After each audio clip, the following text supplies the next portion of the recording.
Hello friends, কেমন আছো তোমরা সবাই? আমি খুব ভালো আছি।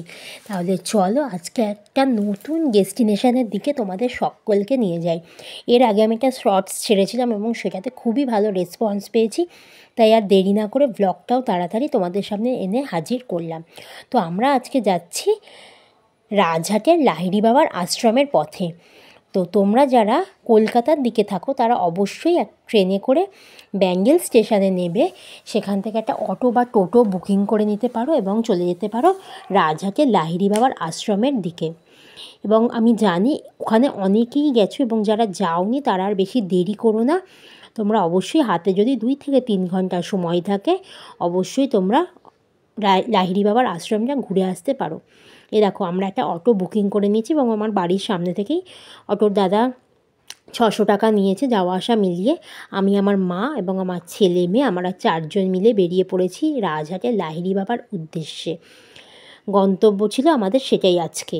তো আমি এর আগে 3 বার গেছি, আমার মাও গেছে 2 বার, কিন্তু আমার ছেলে মেয়ের জন্য এটা একদম নতুন।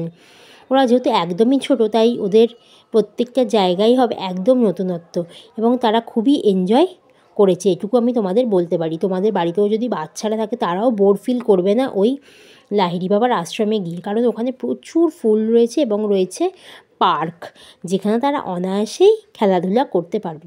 তাহলে চলো বেশি দেরি না করে আজকের ব্লগটা আস্তে আস্তে এগিয়ে নিয়ে যাই। এ দেখো চারিদিকে তোমরা কলা বাগান দেখতে পাচ্ছ।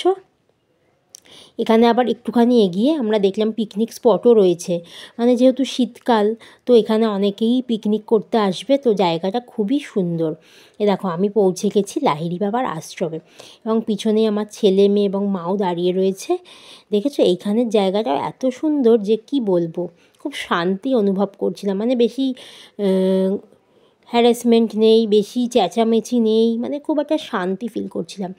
এরপরেই আমরা ঢুকে গেলাম লাহিড়ী বাবার আশ্রমে। এখানে গেটটা খুলেছিল 10:30টায় এবং শুনেছি 12টায় বন্ধ হয়ে যাবে, কারণ তারপরেই সেখানে ভোগের ব্যবস্থা রয়েছে। তো ওই 11:30টা নাগাদ 80 টাকার টিকিট আছে, তো সেটা তোমাদের কালেক্ট করে নিতে হবে যদি তোমরা ভোগ খেতে চাও। তারপরে ওই 12:30টার আমি ঠিক টাইমটা জানি না, আমি জানলে তোমাদের ডেসক্রিপশানে জানিয়ে দেবো এরপরে তোমাদের শিওরভাবে যে কটা থেকে মোটামুটি ভোগটা দেওয়া হয়। তো আশা করছি 12টার পরেই ভোগটা দেওয়া হয়। তো টিকিট মূল্য 80 টাকা, আমি জিজ্ঞাসা করেছিলাম ওখানে। তো নিরামিষ খাওয়া দাওয়া, তো খুবই সুন্দর। যারা ভোগ খেতে চাও অবশ্যই এখানে ভিজিট করতে পারো। এই দেখো এখানে এত সুন্দর ফুলের বাগান, তোমরা তো লক্ষ্যই করলে, মানে দারুণ দারুণ ফুল রয়েছে এবং অনেক কটা ফুলের কুঁড়িও রয়েছে যেটা হয়তো ভবিষ্যতে ফুটবে।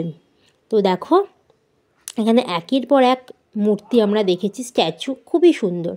এরপর একটা হাঁস আমরা দেখলাম, কিন্তু বুঝতে পারলাম না পাখিটার মানে অরিজিনাল নাম কি। ওরা তো বললো একটা কিছু হাঁস, আমি এর আগে কোনো দিনই এই হাঁসটা দেখিনি, তো এটা আমার কাছে নতুন এবং আমার ছেলেমেয়েও ভীষণ এনজয় করেছে এটা সামনে দেখে। এটা একদমই সামনে ছাড়া ছিল। আর এখানে একটা দেখলে তোমরা মিনি জুও রয়েছে, মানে ওই হাঁসই রয়েছে, রাজহাঁস, পাতিহাঁস। আর ফুলের বাগানটাও খুব অ্যাট্রাক্ট করেছিল আমাদেরকে।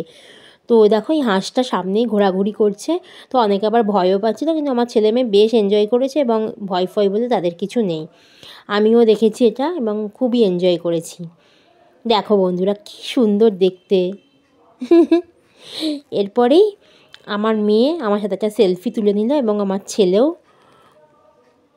আমরা ফটো সেশন শেষ করেই ওদেরকে নিয়ে চলে গেলাম পার্কে, যেখানে গিয়ে তারা দোলনায় চাপলো, ঢেকিতে চাপলো, স্লিপে চাপলো। তো শিশু থাকলেও বাড়িতে কোনো মানে বোর হওয়ার ব্যাপার নেই, এখানে বিভিন্ন রকম পার্কে বিভিন্ন রকম রাইড রয়েছে, তো বাচ্চারাও ভীষণ এনজয় করবে। এরপর আমরা চলে গেলাম মূল মন্দিরের দিকে, যেটাই ছিল আমাদের মূল ডেস্টিনেশন। তো এর ভেতরে কিন্তু ফটোগ্রাফি এবং ভিডিওগ্রাফি একেবারেই অ্যালাউ না, কিন্তু বাইরে আমরা ফটো ভিডিও করতে পারো, যেরকম আমিও করেছি।